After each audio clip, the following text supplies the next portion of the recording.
This story is about 3 clones of Spider-Man who were never supposed to exist, but somehow, now they do, and they're the only ones who can save the Spider-Verse from an enemy who cannot be killed so easily, because if you ever try to kill him, he'll just shift his mind into another clone body. So the story begins with these 3 Scarlet Spiders, Ben Reilly, Kaine Parker, and Jessica Drew. These 3 spiders, all from different universes, are known as the Scarlet Spiders. They were not born like you and me. Instead, they were grown in test tubes, inside secret labs run by people who thought they could play God by trying to remake Spider-Man in their own image. But these clones, they became rebels. They broke out, carved their own paths, and chose their own way of life. And now, they have been given one impossible mission: to destroy Genix, a villain who leads an empire of clones and controls the very factory that keeps him alive. This is a suicide mission where these 3 spiders are ready to die for the mission. The 3 Scarlet Spiders are sent to Earth 802, a decaying world ruled by the villain known as Genix, who is a genius inheritor who built a cloning factory that makes death meaningless. This entire Earth is under Genix's control. Even Iron Man in this world is no hero. Instead, he is just another pawn obeying Genix's every command. But here's the real twist. If you kill Genix, he uploads his mind into a new clone body. He's got backups on top of backups. You can't win unless you destroy the factory itself. And that's exactly what these 3 spiders are here to do. But before we move further into the story, let's take a closer look on who exactly these 3 Scarlet Spiders are. Ben Reilly, the original clone of Peter Parker. He's the heart of the mission, always holding on to the idea of what Spider-Man should be.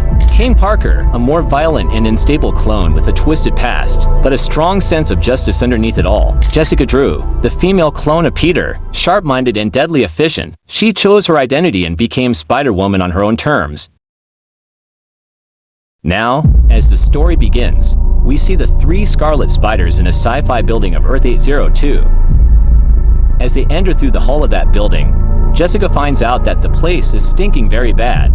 That's when Ben finds out that the whole place is stinking due to chemicals in the rots of the clones. Ben was leading the group, and he tells everyone to take a look outside. But when they got outside, they were amazed by what they are seeing. The whole world looks like a sci-fi movie to them. There was no green, but only tall and dark metallic towers. And by seeing this view, Ben is shocked, and then he shouts loudly, "God, what kind of villain world is this?" But that's when Jessica pulls Ben back, saying that the device which Kaine gave them can only hide their scent, but they are still visible to the creatures here, and in a minute they could find out that we are here. So anyhow, they decide that swinging around would not be safe, and now they would need to use some other way to get into Genix's headquarters. So Kaine comes up with a solution. He finds out that the building they are in right now seems to be a hospital, and they can dress like regular patients just to disguise themselves.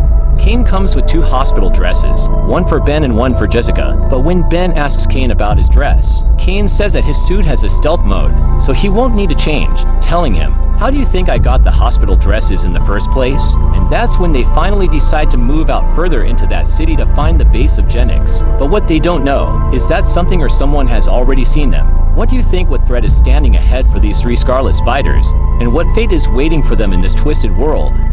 Find out in the next part. And don't forget to like the video if you enjoyed it, and drop a spider in the comments if you're still watching at this point, and subscribe if you don't want to miss the next part. Until then, keep watching SamsComics, and comment down that if you're excited for part 2.